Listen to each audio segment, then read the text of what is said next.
Okay, we're live. What's going on, everyone? It's Adam and Craig with Grandstand Golf. This is our live DFS show for the 2021 Valspar Championship. Craig, it is our last stop in Florida for the 2021 season. What do we got to talk about here? I feel like I'm missing something. Thank you, everybody, for joining us live. Thank you for joining us later. Please throw some comments, questions in the chat. We are going to be going through the entire field with our DFS model, which you see here. The link should be below. You can do all your own stuff with the model. What's going on, guys? What else do I have to say? Follow us on Twitter. Everyone that's watching this, go follow us on Twitter right now at Grandstand Golf. If there's going to be a guy that withdraws, that's where we're going to post it. Probably not in the YouTube comments and probably not here. That has happened quite a few times this tournament. And yeah, got to watch out for that, Craig. I feel like you are still not quite listening to me, Yeah, but sorry, you're I'm having there. trouble. It's telling me that there's people in the chat. Yeah, there is. I'm not. It's Yeah, not yeah. showing up for me here, so I'm gonna try to work on that. But yeah, um, golf tournament is happening. Okay, I think I've got it working here. Golf tournament is happening. Doing things live is always difficult. That is true. That is true. Yeah. Yeah. So sorry. You're making your player pool this week. You've got how many guys you got? That's a good question. You always start with it. I feel like I should be prepared for that question. I have 31 Oh, that's a guys. lot of 30. guys. That's not that much, guys. That many guys. Um, I have 25. I really struggled. I was trying to go lower than that. I told you I was trying to be around under 20 potentially. I wanted to try to do a really tight player pool, but I couldn't get away from a lot of these guys. I feel like there's a lot of guys coming in with decent form to justify the Yeah. play. Um, so yeah. What up, Lyndon? What up, Rob Hauser, Steve Davidson? How are y'all doing today? So what? You just want to jump into the top of the range here? 10,000 plus? Couple things. Weather stack. Doesn't look like there's gonna be anything significant for Thursday, Friday. If anything, the worst weather looks to be right first thing tomorrow morning with the highest gust. I'm looking at, I think it's called Greens uh Bay. What's that? Florida Bayou Bayou?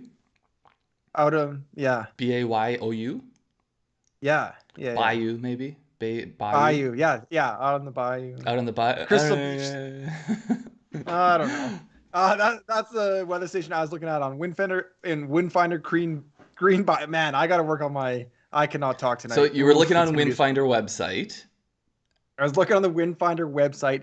Doesn't it look to be anything significant? If anything, there's a small, maybe a small edge to the PM Thursday, AM Friday wave. I did make one lineup with that. Others might have fallen that way naturally, but I only made one specifically for that. Yeah. I didn't do any stacking of either side. I am getting some notifications saying that there might be dropping frames and that the quality might not be good. So if there are any issues, let me know in the chat. If not, we're going to push on as if everything's good. But yeah, do you want to? I think we got an interesting slate. I think we've got an interesting combination of a few studs, obviously, a few guys Right. coming in with very good form throughout the 9K and 8K ranges. And then I think, I actually stayed away from um, some of the upper 7K range, and then I put a lot of that weight down into the lower 7K range. Yeah, I'm pretty spread out. I have everyone over 10K. It looks like we're still getting some comments about technical issues. I do have it here on my laptop as well. It looks to be in and out a little bit, Craig. So I'm not sure if there's anything we can control on our end. Slight freezing, Mike, Miami Mike said. Yeah, I mean, it is what it is right now. Yeah. There's nothing I can change right Okay. now. So So we it's have five guys over 10,000. We have JT, DJ, Hovland, Patrick Reed, and Paul Casey. Are you leaving anybody out? yes, I have only two plays above 10K. Oh, wow. So What? I went. Yep. I planted my flag on JT. He was my pick in our pick Yep. and video. And then I got Patrick Reed, and I have left everyone else out. Wow, I can't believe that. Your boy Hovland Yeah. out. I mean, I'm a Hovland fan, obviously. But yeah, DJ, 3T Hovland, Paul Casey were Casey all out. fades for me. Wow, that's bold. Looks like the show. It sounds like most people have no problem. So that's good to hear. Thank you guys for the feedback. Yeah, I played everyone up here. I think they all have a very, very, very realistic good shot at winning. My highest owned is actually Patrick Reed. Mm. Actually, I'll just go straight through it. I got JT 20. So this is 20 lineups. I was building 20 lineup max. I got JT 20%, DJ 25%, a little bit more there. Down to 15 for Hovland, 30% Patrick Reed, and 15% Paul Casey. So a little bit of FOMO all over the Yeah. place, but DJ, Patrick Reed are my highest. Yeah. I just uh,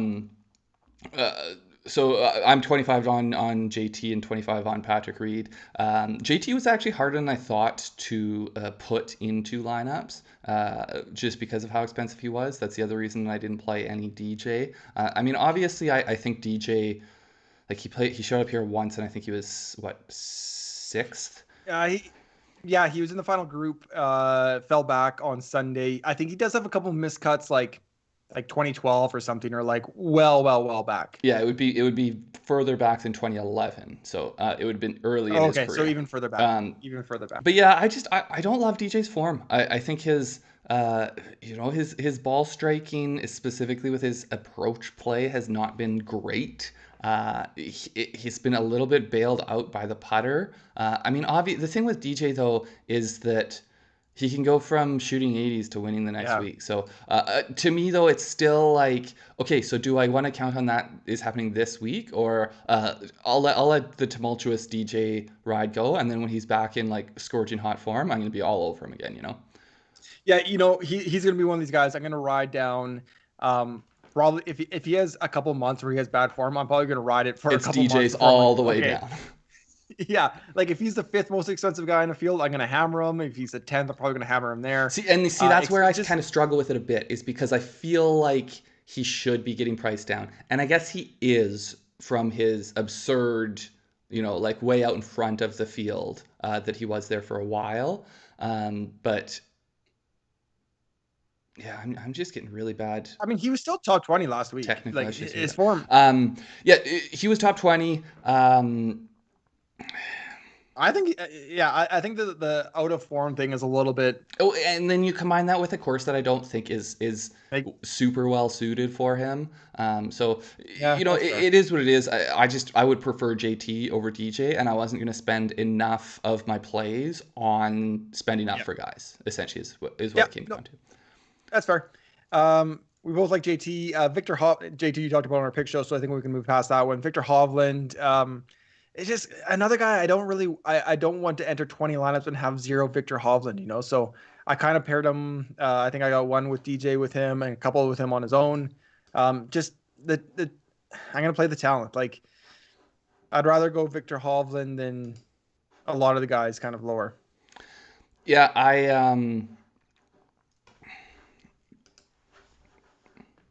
Sorry, I'm still getting things saying that we're freezing a bunch here, but regardless, Victor Hovland.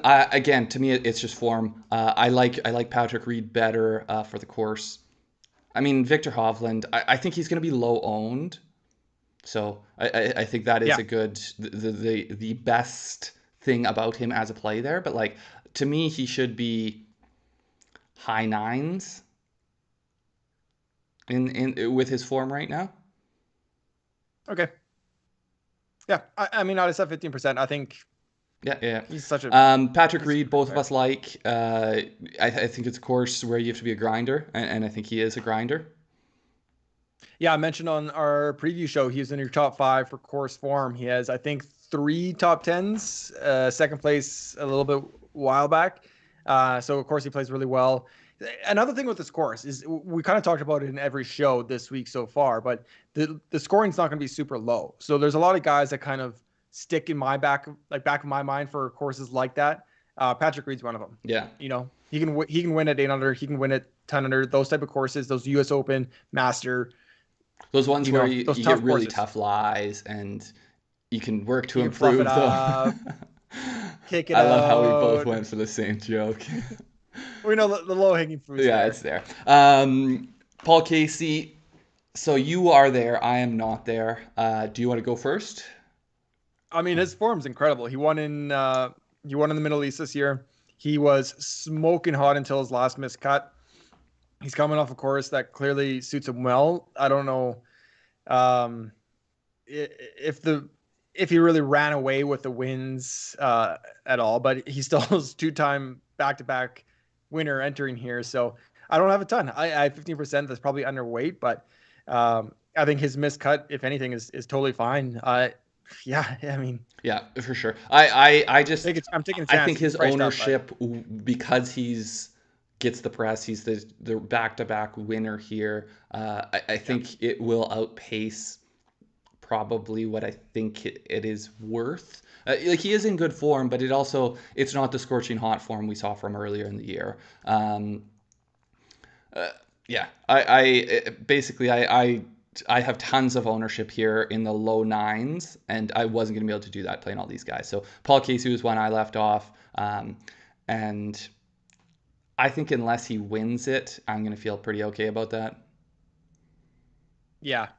I The, mean, the worst part for me is that, like, I'm a big Paul Casey and Victor Hovland fan, so like, yeah, that's what surprises me. I feel like you got it in your head. You're like, I gotta have a limited player pool this week. I'm just gonna cut like when I got here, I kind of make my targets and like clicking the Y button, like yes, yes, yes, yes. I'm like, I can't leave any of these guys off.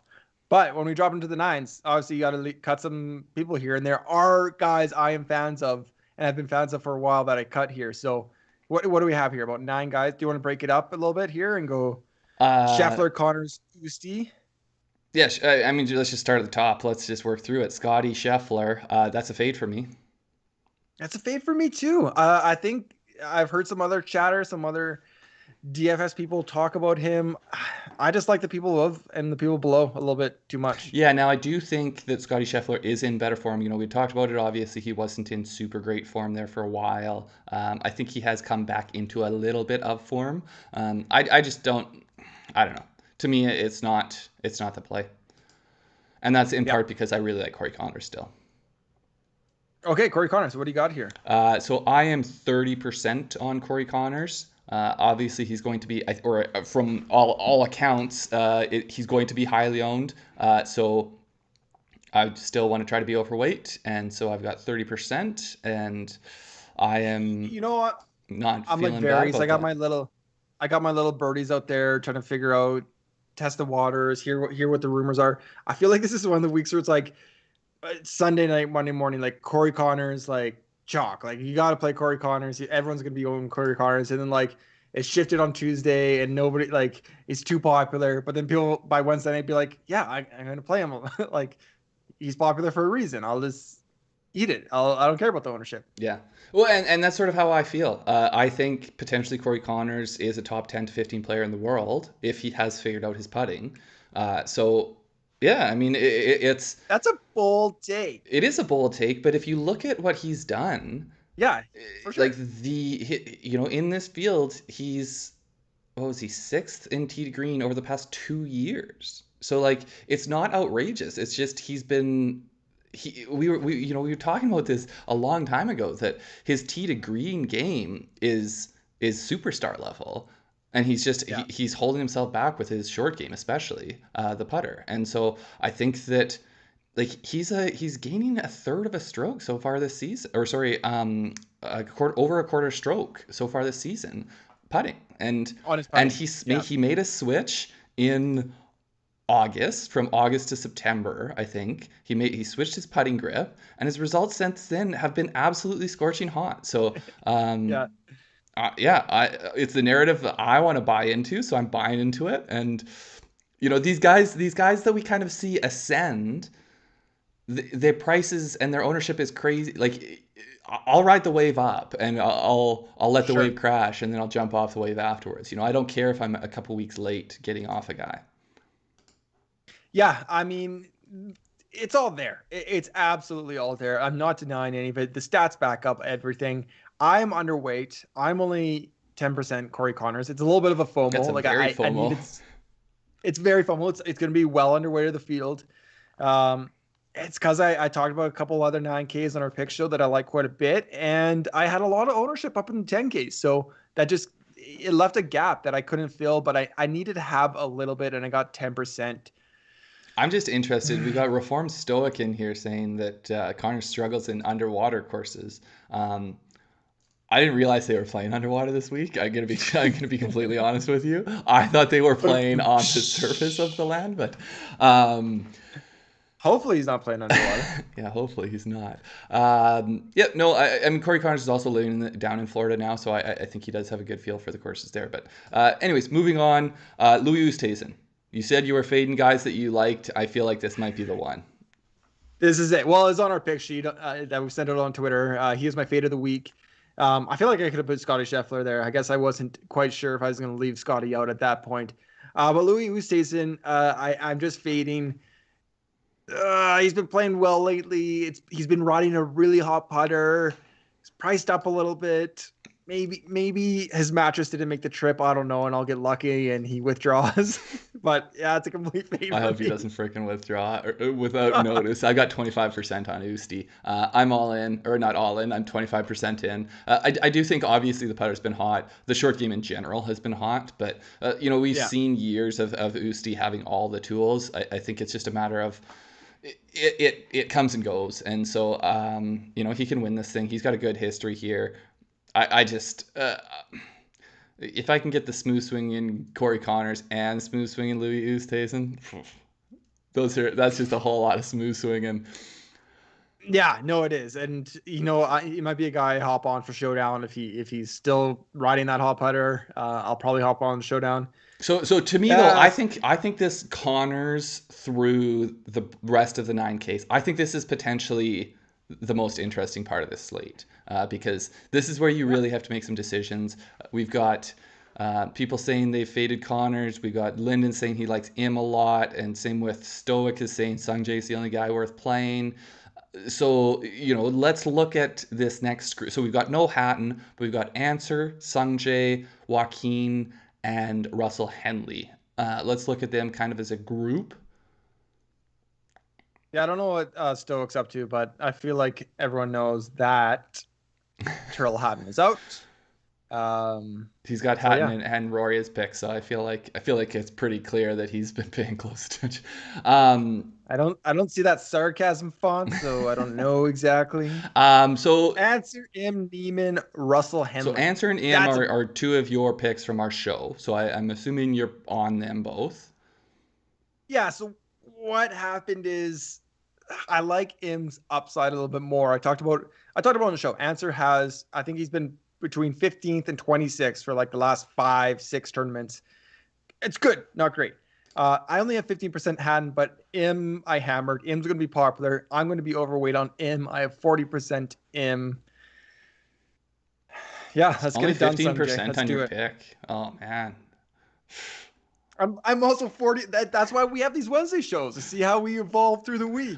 So I am actually heavier on your pick, Abe Answer. I've got 30% on Answer. I've also got 30% on Sungjae. So I really like this range. I think there's tons of value here. I have some where I've started it at this point. I have some where these are second guys in, but I've gone heavy on both those. I faded Joaquin Neiman, and then Russell Henley, I am 25%. You faded Neiman. I faded Neiman, yeah. Yeah, me as well. That's interesting. We've got Rob Hauser. It sounds like a lot of people are big on him. Well, it sounds like everyone's big on him. So watch out for him being highly owned. Top 3 owned, maybe. Yeah, and then Answer. We got Rob Hauser saying he's playing him. I think some people had said they were fading him, but. So Russell Henley is one that didn't make the show, but has made a lot of our picks show. There is nothing I feel like that isn't pointing in the right direction for him. I'm 40% on Henley. 40%. I'm 40% on Henley. He's priced up. I don't know. It seems like he's priced up. It seems like he's taking. Oh yeah, I think so. I think because his last couple finishes, his stroke play finishes, 2 top 10s. Yeah, I mean, it's not as strong a field. Like I think in some fields this could be priced up. I think maybe you could say he'd be mid high 8s. It's not a huge increase, I wouldn't say.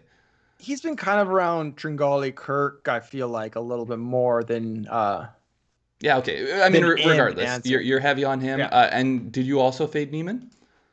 I also faded Neiman. Yeah, I thought that was interesting because I mean he's been okay and he can definitely pop, but you have to leave guys out of this. Yeah, I also feel like I want to see Neiman do a little bit more without his driver. Like he seems to Sure. do well Yeah. on courses where he can gain a lot with his driver, and I don't know. I mean, yeah, he's positive in everything this so far this 2021 season, but we haven't seen him pop. I don't think for a while. Sony Open was tied for second. He hasn't been, he was 18th in the match play if you want to count that. Other than that, he hasn't been in the top 25. So it's just I'll wait until we see a little bit better form, and then I'll hop back on Joaquin Neiman. Yeah. Yeah. Same here. Okay, this is where it gets into kind of big time Decisions, fade area for me. big time decisions. Yeah, I only have 3 guys in the entire Oh, AKs. I've got more than that. Yeah, So do you want to tell me your this is three? I mean my 3 are Justin Rose, That's what I don't even have him. Cameron Tringali, Chris Kirk. Those ones are probably predictable. But yeah, like it was hard. Kokrak's gonna be super popular, probably one of the top 5 owned. It seems like Charlie Hoffman, great form. Ryan Palmer, I've been playing him for months. I left him off. Griot has great form. Max Homa has great form. Kevin Na, I've heard conversations about. Gooch is hard to leave off, but I left them all off. I just like when I had so many guys in the 10Ks, I had to pick and choose here, and I felt Rose is kind of sneaky. He's sneaky around Kokrak. I mean, I Yeah, guess I left off Bubba he is there. sneaky. I don't quite fully buy. I want to see it somewhere other than Augusta. I don't quite count the little bit of form we saw from him at the Zurich, Direct. just because it's so tough to parse any real information. I think from those team games. Um, but I faded him. I faded Watson, Rose. I have like all the guys you don't. I feel like I faded Watson, Rose, Palmer, Homa, and Kevin Na. So I have Kokrak, Hoffman, Tringale, Griot, Kirk, and Gooch. Gooch. Mm. Miami Mike says he thinks the highest 3 owned are Connors, Im, and Kokrak, and I think that's a pretty fair guess. I think that's a good guess. Maybe someone in the Yeah, I was gonna say 7Ks. there's always sometimes those sneaky. Yeah, Kirk too. I could see Kirk being highly. I mean, okay, so to get there, Kirk is my highest owned guy. I have 40% on Kevin or on Chris Kirk. Um, Let me see here. Most of these other guys are at 25. All these other guys are at 25% or 30%. I'm not going to run through, but essentially all the guys in the 8K here, I have heavy exposure on. I really liked getting lineups in that were balanced, and then obviously my JT lineups I couldn't quite go as balanced, but man, I really liked having lots of guys in the 9s and 8s, and then going down Mm-hmm, for a mm-hmm. single guy to balance it out. Wow. Yeah.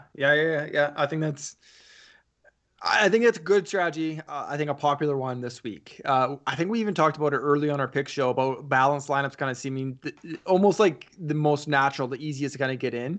And I think that's why I went a little bit more high-low, um, more DJ, that kind of thing.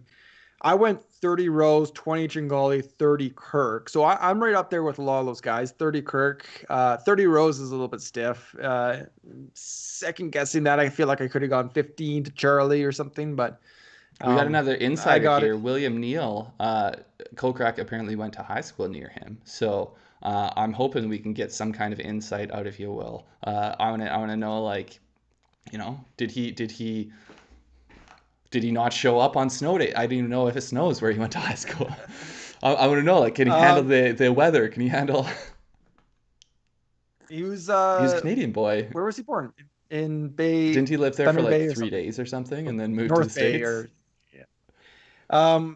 The other one I wanted to talk about oh yeah, Stephen David. Oh, so William Neal, if you've been playing Kokrak lately, you've been cashing because he has Yeah. fantastic form, absolutely, and really good form here. So I think that's why he will be highly owned. That's just kind of one of the pivots I felt like I could make. So I was Stephen Davis trying is to get off of these guys here. Like Okay. Kokrak, Hoffman, Tringali, Griot. I was trying to find reasons. I told you I was trying to make my pool smaller, and I just, man, like Kokrak has good form, good history. Hoffman, I don't know, this man. It's just tough to try to predict anything from Hoffman. He could easily win this thing. I Yeah. feel like. Um, Palmer, I actually had Palmer in for quite a while and then talked myself out of him. I do feel like, maybe somewhat similar to Neem. He's been playing good, but Yes. he hasn't been top 15, and I'm starting to get a little bit needy for what I'm expecting from a mid 8 player. But um, man, Ryan Palmer could easily be one of the best plays I think on the slate. But there's just so Yeah. many good plays I felt like in here. Yeah, I completely agree. And like you said at the top of the show, it seems like so many guys are coming in with good All form. and especially all Uh, like this range from in that Kokrak, Hoffman, Palmer, Tringale, Griot, Kirk, like all these guys Rio, are in good yeah, form. Homa, I think yeah, we're starting to see his form fall off a touch. It hasn't fallen off yeah. that significantly, but it's not as scorching hot as it was there for a while.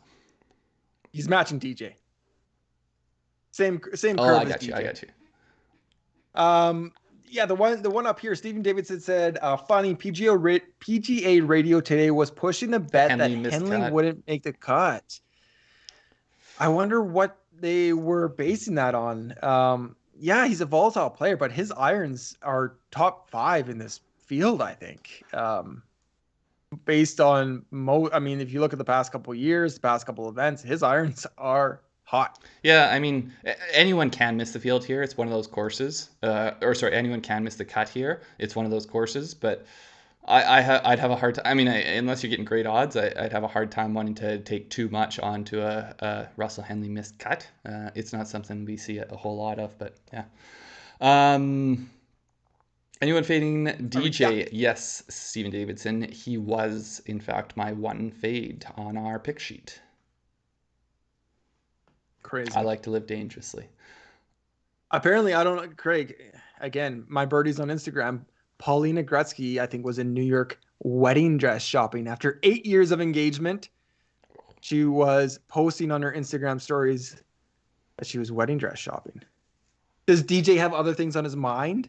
Is Is that he why he's worried not about how playing well? much he's going to spend on a wedding dress? I don't think he's worried about that. I No, I think don't think so either. He's probably got either side some of that family is PIP good money off. coming in this year. Yeah, a little bit of VIP. That's for sure. Okay, 7Ks. So let's do top half. Yeah, that takes us to. I mean, I guess we don't have to name everyone here. I got 1, 2, 3, 4, 5 plays between 75 and 79. 1, 2, 3, Over 4, to you. 5 plays between 75 and 79. I have one. What? Yeah, Who? Adam had one. Okay. The way that I crammed all those players in the 8Ks, I sacrificed the Wow. top of the 9K the top of the 7Ks. That is So yeah, interesting. I have no So one between Hadwin Gooch at won. 8,000 and Adam had one at 76.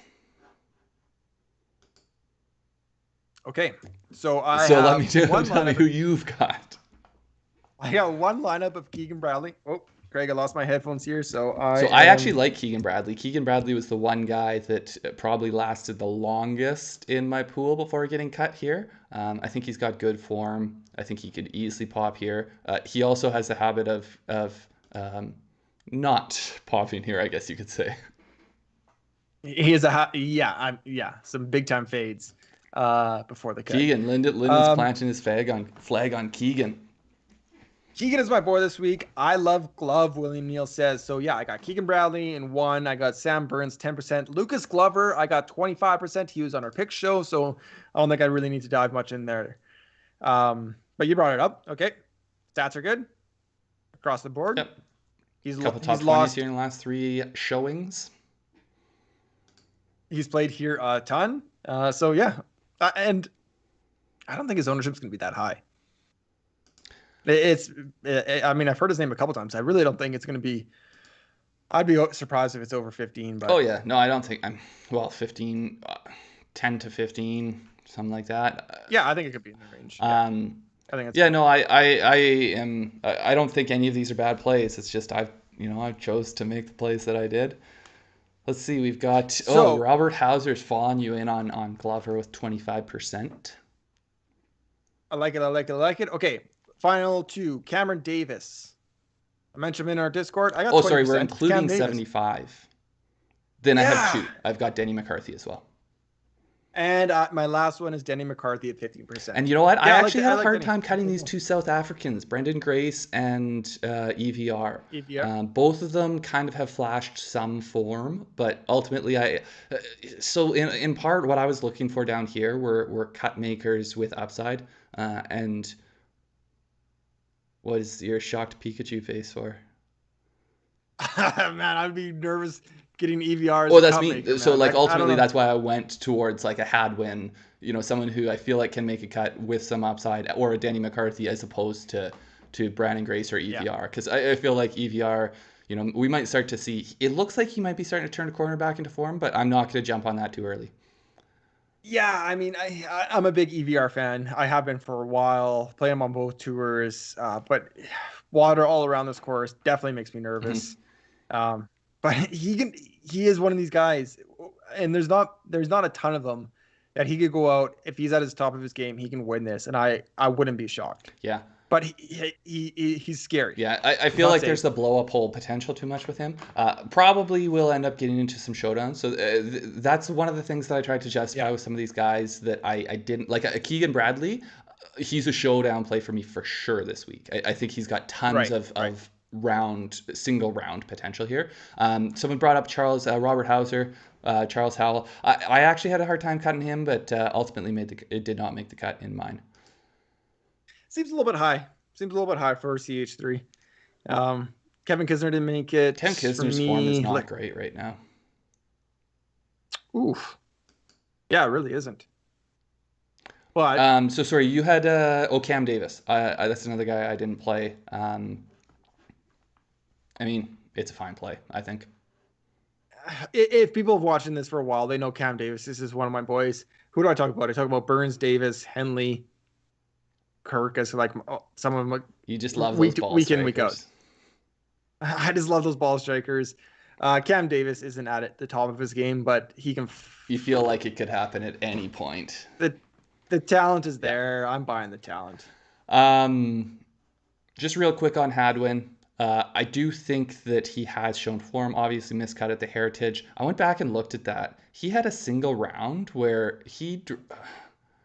I forget what it was. If you go look at his like individual round strokes gained, he lost like an absurd amount around the greens. And I can't actually remember what happened because I was in my post Right. Masters hangover stage. But I'm assuming he must have like chipped through a green into the water or something like that. So it's out of character. I think other than that, his form has been pretty good.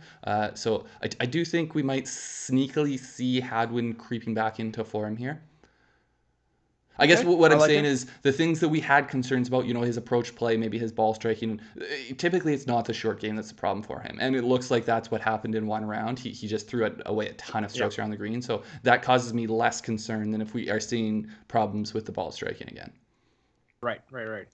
Right. Craig, where is Schwartzel? We're getting a lot of questions about, or not questions, or comments about Charles. Charles. He's 71. Okay, so let's. Are we jumping into low sevens? 74 to 7,000 here. Yes. Real quick on Denny. I haven't talked about the two guys that I played in this range. Denny, I think, is in cut maker form, classic cut maker form. He's gaining over almost a stroke around putting, Yeah, and he is playing well but enough his tee to approach play is green. positive. Yeah, yeah, yeah. So playing Yeah, well enough, I think, tee to green to let his putting shine. and if you go back to Denny for a second too, looking at the very bottom of the page, you see his approach stats are all positive. That's great. If you go to the middle right of the page and see his career annual stats, where they're all negative, so he's playing really good right now. Mhm. Um, and not like a super dark, he's getting 3 strokes approach on one tournament. It's pretty consistent, it looks like. It's not this form anymore. It's not that form, yeah. But yes, let's jump into lower sevens. Okay, I think we're a little bit all over the place here. So I got a ton of plays. I think there's a few questions, comments, either ors. Do you want to answer some questions here first, Craig? We got a question. Luke List, Ha or Mitchell, all at 7K. Anyone stand out to you? Are you playing any of those three guys? I'm playing Ha. I feel like Mitchell is 7. Okay. I do remember looking at these guys. Mitchell has a decent finish here in one start. He's coming off a top 20, so I mean it's a fine play. So I have both John Ha and James Han. I found like both of these guys.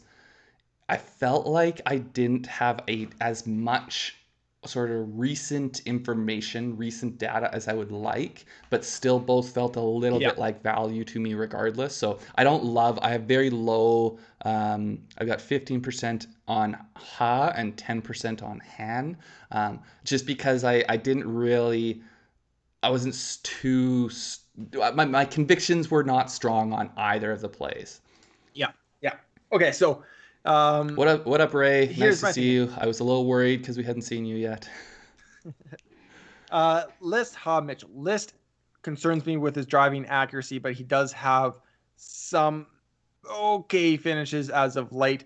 John Ha, he was one of my late cuts, but I clicked on his PGA profile. You can go down to the stats section and you can click on tournament and you can kind of see their greens and regulation and their driving accuracy charts, right?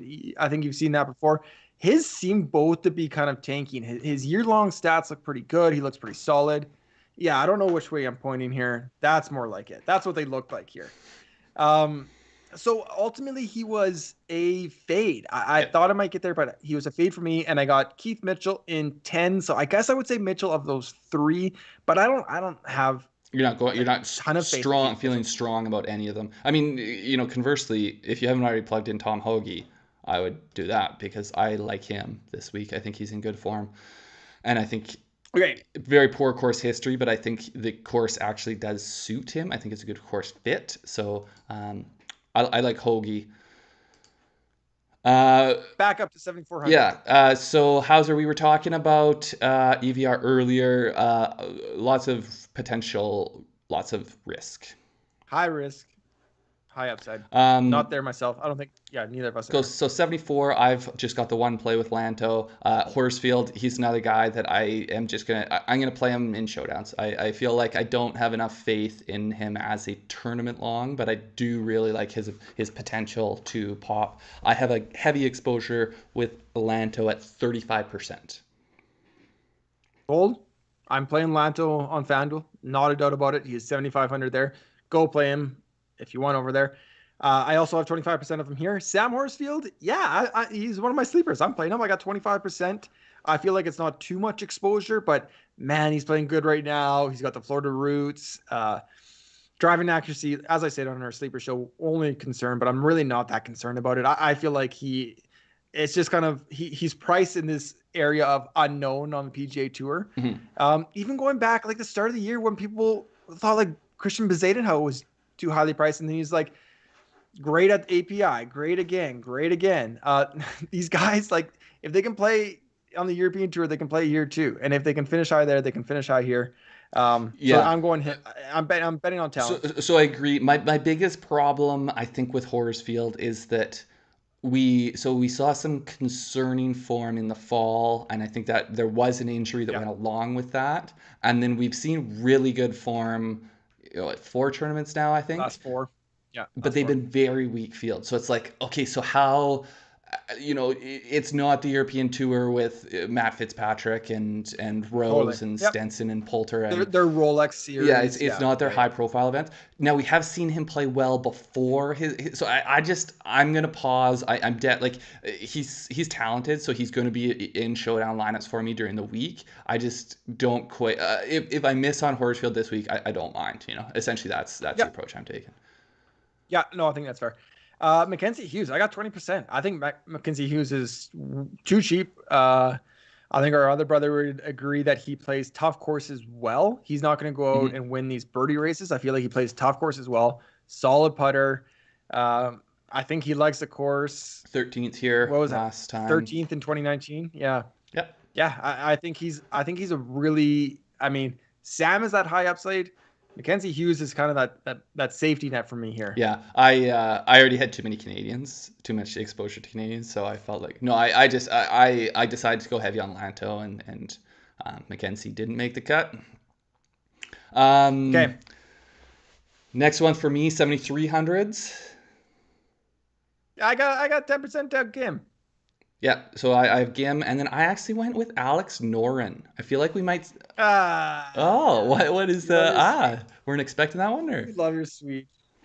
No, yeah, you're a big Norin guy. no? I actually haven't played a ton of him, but I think we're seeing him come into form. I think he's a high ups. Like I think he's got a lot of upside. So if we are seeing him come into form, I'm gonna take the chance that he might pop for a top 10 here before it actually happens, and then his price and ownership goes up. So I've got Gim and Noren as my two plays at 73, and I think I have 20% on each of them.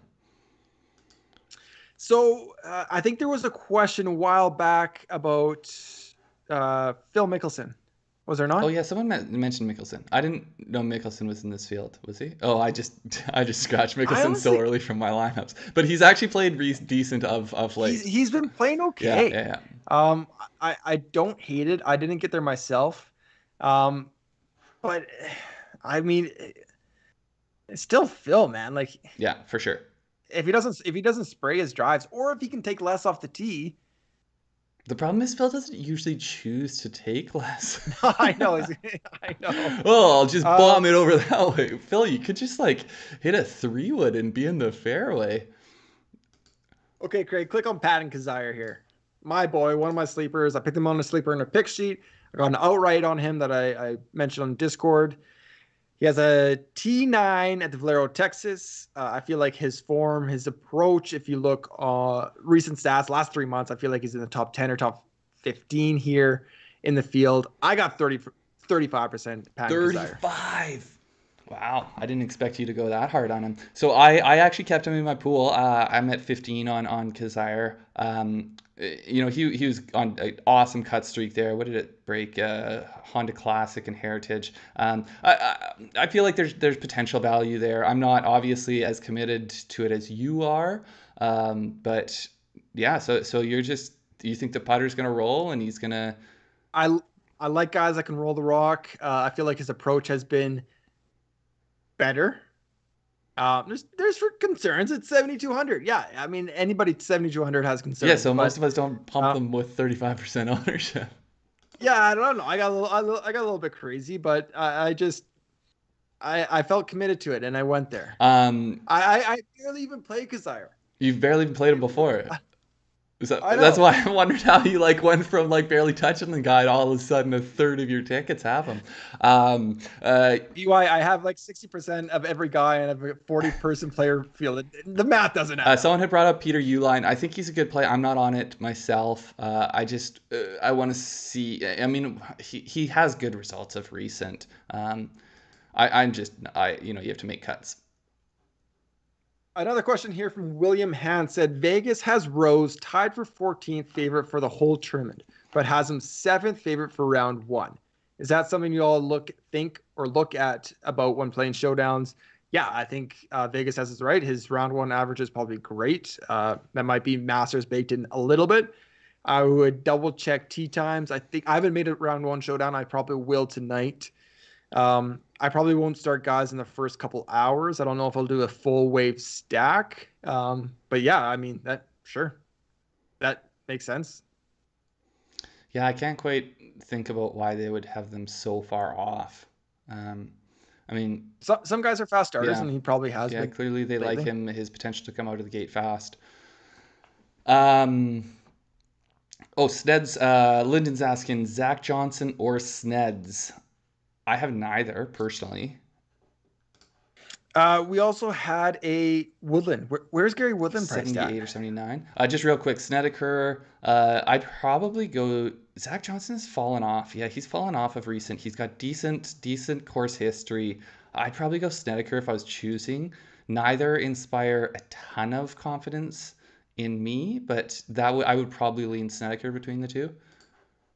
I would go Snedeker. I feel like he is turning a small corner. I mean, with a guy like Snedeker too, he has he's got more upside potential than cut make potential, I would say. Because someone who can putt, it's kind of like the Kevin Na situation where when they get hot with their putter, they can do crazy things, but they also can miss cuts very easily because their ball striking is not as good. So if they're Yep. not going crazy with their putter, they don't have that safe floor that some of these other guys have. And then Woodland has a decent course history, if I'm right. No. Yeah, he won in 2011. Oh, So okay. that's as good as you can hope. I hasn't played here recently. Woodland, you're going to get him low owned, I think, but I'm not jumping there. I'm not itching to play I think it's him. a high I upside. Like Just if we do concerns. see Gary Woodland of a couple years ago, then it's a screaming value. And we've seen Totally. flashes of it this season. I'm not. It's another one that I'm going to let it come back, and then I'm going to be happy to play him once we see some form. I made the mistake after what was it, Waste Man? No, American Express. I made the mistake of starting to think he was back then, and I kind of got bit there a couple weeks in a row. Yeah, a couple of questions about Schwartzel. I think we talked about him already. He won here in No, we hadn't 2016. talked about Schwartzel yet. Oh, I thought we did. No, Oh, we were waiting to get there. Okay. Yeah, he won in 2016. Obviously played well enough to get to the playoff last week with Louis. it, I don't think Louis necessarily put the team entirely on his back. well, I think he's got a bad back, so Schwartzel he can played only well. take most of the weight. He couldn't take all the weight. No, he's playing fine. He's had a better year than he has previously, but 7,100. He's Yeah, got a I feel for the mean, course. sure, I don't sure. have him myself. I have Neesmith is my only play at 7,100, and Neesmith is just a dart throw.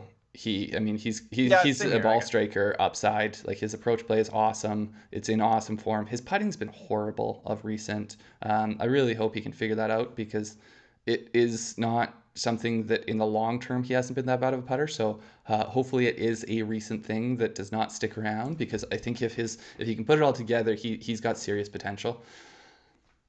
Yeah, I kind of agree with Stephen Davidson here. He said first round showdown is a crapshoot. Better to get stats and play second round. That's kind of what Craig and I always Yeah, I say. Like never play first round the showdowns reasons we unless I'm love really round itching. two, three, yeah, round two, three, four showdowns.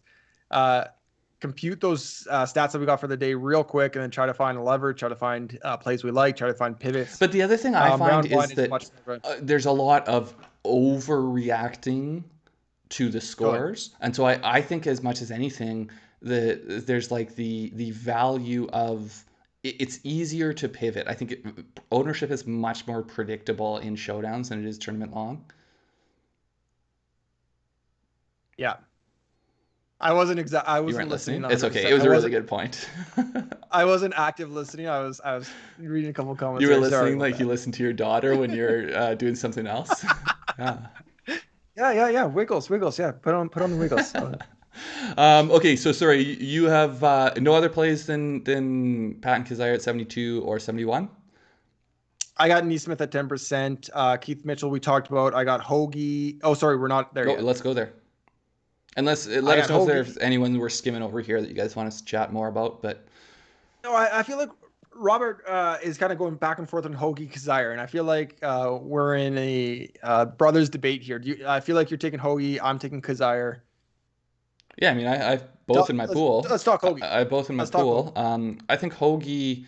I mean, they're different. Hoagie, they both kind of have upside, but Hoagie, I think, is much more.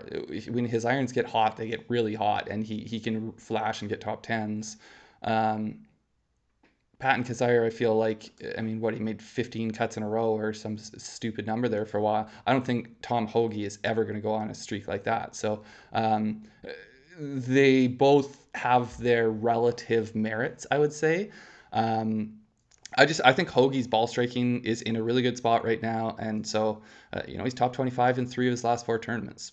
That's Yeah, I mean we're both playing both. I'm way overexposed to Kazire, so I'm not really advocating to get there at all. I don't feel like I don't feel like there's a clear this one or this one of those two. They're just two of our favorite yeah. plays in this range.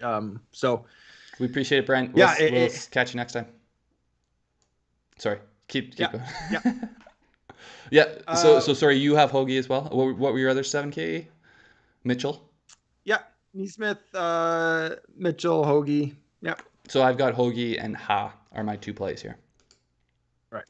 And Okay, then Craig. three 6Ks for me. Let's jump into the 6Ks. If you guys are with us, thank you for joining us live. Hit that thumbs up if you have not already. We really appreciate it. Just takes a couple seconds. Maybe Helps not us even that out. long. Like, if you just do it, then we don't have to bring this up every time and we could just move on. It's shorter than one of Craig's jokes. It will 6K. How many do you got here? I got 3 in the 6K.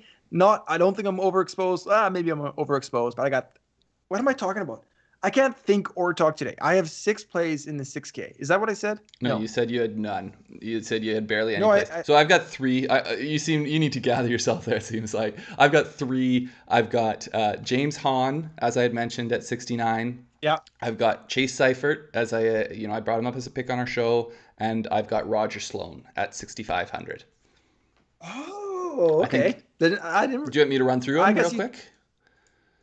Yeah, so I got 2 of those guys. So I got Hahn and I got Seifert. So I agree there. Let's talk about him. I'll add my tidbits here, but let's talk about James Hahn. So James Hahn, so he was, I was mentioning, I feel like I'm struggling to kind of peg him, but I do think there's upside. He's had good finishes. He's had missed cuts with really ugly numbers, but I just think there's enough upside there for me to make the play. Yeah, I mean he has been playing pretty decent here. We're talking about a guy in the 6Ks that has a top 10 in the last handful of events, only has a couple of missed cuts, pretty good finishes besides that. I would have to check again, but I feel like all of the stats like his accuracy stats were high enough. There's nothing really concerning there, no red flags. Yeah, I think it's a fine play. I got 20%. I'm 10%. But yeah, I mean, I don't have a ton of faith in him, but I've got enough faith to want to keep him in my pool. Yeah. Seifert, this one I went a little bit heavier on. This one I'm 20% on. I think so I feel safer almost with a cut make for the value with Seifert. Maybe it's just because he's made 5 in a row. Yeah, I don't know. It feels good. It feels comfy. I like Seifert. I got 20% as well. He's been playing really well. It might be a trap. He'll probably be one of the highest owned in the 6Ks, if not the highest owned. Wouldn't surprise me. Did he have a good Zurich? Don't exactly. He was paired with Neesmith, I believe. They did not make the cut. I would have to look through the individual I don't know how they play scorecards. individually. I'm not putting a whole lot of weight. I think even if looking at individual, it's just such a different approach to a round that I'll look at his decent record. We don't know what cuts, happened, right? Of recently, so. Like say they're on the 16th drive, or I think I froze for a second. But say, where am I? You're still freezing there. So you're saying that on the par 4, you're back. Yeah, I'm coming back. I just had to pop out for a second. Sorry about that. On the drivable par 4, like say if Neesmith got it 50 yards in front of the green, he's like, Seifert, send it, and then he goes in the water. Like we don't know the conversations that happen on the tee box, right? Yeah, exactly. And so I think he's shown good record of late making cuts. 6,600. That's about as far as I need to go. Camilo Villegas was brought up as a sleeper on one of our on the sleeper video. I considered him for a while. I think so. 3 of the last 4 top 25s. I don't feel safe with it in any way. Iron plays are there. Veteran. He'll sneak into showdowns on Friday probably. But I just don't feel super safe about a tournament long. So the other three I got here are KH Lee at 6,800. I have 10% of KH Lee. Just seemed to kind of check some of the boxes that I was looking at. Let's pull it up here. Good approach play as of late. Good off the tee. Good TD green. 10% in 6K can go much worse. Here's what I got a couple down here that just seem too juicy. 6,600, Craig. Benny Ann. Oh, you're such a masochist. Didn't you have enough last week? I didn't have enough. Great. He's missed 4 cuts in a row. I mean, look at it. Look at his career. He's still, I mean, you can go a lot worse for guys at 6,600. Like we're talking about guys that maybe like, okay, maybe not the low 6As of like Monday qualified or, haven't had their tour card. Benny Ann pops every year for multiple top 25s. His ball striking is typically elite. Even, I mean, his missed cuts haven't been by a lot. Some of them. That What one like? by at the Players was by a few. Yeah, he got a couple wet on 16. Whatever. Yeah, yeah. I mean, it's just like it's a little bit crazy that someone of his talent is this low. I got I mean, I hear you. I think it's a fine play, but I don't think you need to be throwing your disrespect stamp on him. I mean, no. Henrik Norlander, I think you could say has as much talent as Benny Ann. He's a good ball striker as well. I, I, I, I, Similar recent form. I hear what you're saying. I mean, we're talking charter members of Team Can't Putt here. Yeah. So, yeah, I hear what you're saying. I hope you didn't go like 40% on Benny Ann. No, I got 10%. Okay. It's a Darth. They're all Darth. Wesley Bryan, 6,400. Yeah, I I got consider that one 15%. as well. 15%, a little bit high, but yeah, I mean he has Top 10 been here okay. last time he was here. He's top 25 of his last tournament. He's just so inconsistent ultimately. That's what I Yeah. struggled with. He's still chasing those points though. He needs those points. Yeah, he needs the Major points medical. for the medical exemption. Roger Sloan. So this was the one for me. A few good starts in there. 3 top 25s. His cuts, he barely missed at Pebble Beach at Valero. I just think that there's a lot of made cut equity there, and so I've got 15% on him. My last one, 6,400. I talked about him on our sleeper show. Jamie Lovemark, I got 10%. He's coming off that second place at the Corn Ferry Tour at the MGM event. He's been a professional for a long time with upside, so I think I could do a lot worse with a guy that just had a You really good just finish. you just love to see the best possibilities in people, don't you? I am an eternal optimist. What can I say? Yeah. William So Neal William asked, Neal, I think that I am looking at cut makers. I think Adam is looking at some that's not crazy necessarily true. some crazy I'm, upside. you can't win unless you make the cut. So these guys need to make the cut. Um, So it's kind of okay, so I think essentially the question is there are some players who have higher cut equities, and there's some players who have much more top 5 potential. Say, yeah. I typically it depends on the week and like the type of field it is. If we're talking a major, then it's a lot different because I feel like you're looking at less real high upside potential from guys down here. But I look for cut makers that I think can if they have good weeks get into the top 10. Yeah, I don't really know exactly how to answer the question because it's all about the build I'm looking at kind of. So I'll get there. I'm gonna have some kind of guys I like as cup makers. I'm gonna have some guys that I think have higher upside. You mean like the build of the individual lineups? Build of the individual lineups. The entire 20 lineups I'm making. Do I have some that I feel like are a little bit safer? Do I have some that are maybe chasing some higher points? If I have a couple cup makers, do I load it with a guy like Benny Ann? Rather than having 3 Benny Ann types in a lineup and having all those have to get right. Yeah. So that's one thing that I was looking at this week as I was trying to build my lineups. What I was doing was I was trying to find somewhere I could find someone safe, like say a Chase Seifert, and then if you do a Chase Seifert and then put that in with everyone else fairly balanced, you can put together some like pretty nice looking lineups that you're like, man, Yeah. I think 5 of these guys could legitimately top 20. Well, I mean, obviously that's what you want to see, but it's just essentially you're looking for how to put together the best lineup, and you need all 6 to make the cut to do that. Yeah. But yeah, Couple I things here don't in the really chat. think about it as like I'm looking specifically at cut makers or upside. I kind of think of it almost in the same bucket, Right. unless they're like extreme, like a Kevin Na type, where that like to me he clearly has more value with his win equity than he does with his cut making. Right. Big Art Colts fan. I gotta say, I think you mentioned Louis Oosthuizen as part of your core. Ryan Moore, you are talking about kind of my last guy's cut here. Oosthuizen was one of the last one cut. Ryan Moore, I feel like He was one of my last ones cut. I'd have I to look didn't look back too more, but super seriously at Ryan Moore. The thing that really scared me is the putting last couple of weeks. So if you totally. feel like he can turn around putting in a hurry, then I think, I mean, I don't think his tee to green play has been that bad. So the putting's just been a huge, huge liability.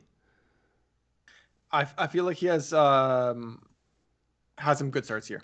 I'd have to double check, but I feel like he has some pretty good starts. And Ray's asking thoughts on Flores. Or sorry, no, Ray is Flores. Thoughts on Kisner. Um, There's another question from Miami Mike I want to get to here in a sec. okay. What are Kisner. you smirking about? Yeah. Sorry, I looked at the question from Mike. I thought he was asking Kizire, Im, or Henley, and I'm like, well, probably not Kizire. Yeah. Um, okay, so sorry, Kisner. I'm not there myself. I do think I don't. I mean, I think Kevin Kisner can easily come off a miscut and play well. I don't. I'm not putting a ton I think of it's negative value on it. I think it's a good risky pivot play if you want to put in a very chalky lineup because I mean yeah, Kevin Kisner yeah. has tons of game. I think it's probably a really good course for him. I think him coming off those miscuts, he's going to be very low owned. So, like Craig said, good pivot at a good price at a pros pro. Like this guy, we know he's a like. Yeah, I mean, I kind of feel like I'm convincing myself about Kevin Kisner a little bit here, but I'm it's not priced a looking little to bit too add cheap. players into my player pool, so no, but I think it's a fine pivot. That's kind of I kind of felt like a little bit Adam Hadwin was similar, but maybe a bit safer with his recent form. But like I feel like Hadwin's not going to be that highly owned. Maybe I'm No, I wrong, don't think so. but I don't think it will be. his form, like yeah, got the eighth at the Honda, but it hasn't been good enough that it's really going to get a ton of notice. I don't think. Yeah. Okay. Uh, you want to talk Miami Mikes, Patton Kizzire and Sungjae, or Lanto and Henley? Yeah, that's an interesting one. Kazire and M are my. Yeah, I gotta go Kazire M. That's my pick of my sleeper, so I gotta go there. I feel much safer with Lanto than Kazire though.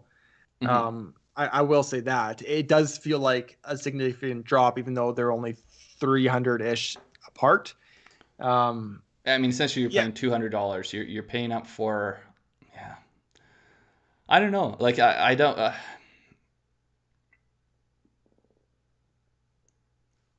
I have all four of my player pool. I'd be super happy with either. I do like Lanto. Put Lanto and Im and find your money somewhere else. fair enough. Yeah, Hadwin has one here, so that actually may bump his ownership up a bit. I mean, it may not actually be that much of a direct comparison to compare Kisner and Hadwin because I do think Kisner is going to be very low owned, which to me is essentially the argument you make is that his ownership is going to be so low that his chances of having a bounce back week here and having a good result is decent enough that you'll have leverage on the whole field essentially, and Right. I think you can make a good argument for it. The one thing I wanted to mention was course history, and I feel like we talked about this in one of our shows a bit, but it's been 2 years since this event has been played. Justin Rose was either first in the world or second or third in the world. Um, Abraham Answer has a good course history here, Craig. He was. Let me pull it up real quick. Doesn't he only have a single start? It's a single start. He was 16th. In 2018, right? Yeah. I'm trying to find it here quickly. Valspar, he was 246 in the world when that happened. So what I'm trying to say is a lot has happened in the past 2 years. So course history, I think there's comfort, but take it for what it is. If you're Oh, a course it's history just person, then tiny sample size too. yeah, I think there are definitely horses for courses. I think it can be overemphasized, but I also think it's not something necessarily to ignore completely. yeah. Thoughts on Griot? Will he be high owned? Griot. His prices come up. He's priced like there's going to be a ton of ownership around this area, I think. Yeah. Whether you're looking at Homa, who's always has decent ownership, Kirk, Tringali, Palmer, Hoffman, Kokrak, all those guys are going to have high ownership. So I do think Griot will have ownership. I'm having a very hard time thinking that there's not high ownership across that whole area, though. It wouldn't be a deter, like it wouldn't deter me from playing him, his ownership. I don't think it'll be. I actually really I can't tried to get off of Griot this week, but ultimately I couldn't. I just feel like with ownership, yeah, it's talked about a lot, but you can't play all the chalky guys. But I mean, the Masters winning lineup had Connors, and it had who else was that? Yeah, I mean, I think trying too much to be cute can be just as much like you can't play all the chalky lineups, but you don't need to have all of your guys as pivots. Totally. So, I mean, everyone has to pick 6 guys. So if you pick one of the guys as a pivot, I think oftentimes that's good. So, yeah. Play the golfers you think are going to play the best. Yeah. With conviction. With conviction. Okay, I think that's probably a good place to call it. I feel like we've been spinning our tires here for a bit. Yeah, spinning our tires at the start, spinning our tires at the end. Apologize if the quality was in and out a little bit. We're working on it. Follow us on Twitter at Grandstand Golf. Join our Discord if you want to chat during the tournament. That is where we will be. Otherwise, we'll see you on YouTube on our Showdown shows at 9:30 p.m. Eastern live every night. Anything else, Craig? No, we appreciate it. I actually had a lot of fun making this pool. I feel good about this week. So if you want to go back and listen to all the picks I made, they're probably going to be good ones. We appreciate you guys. Thank you for joining us as always. Thank you for listening. Thank you for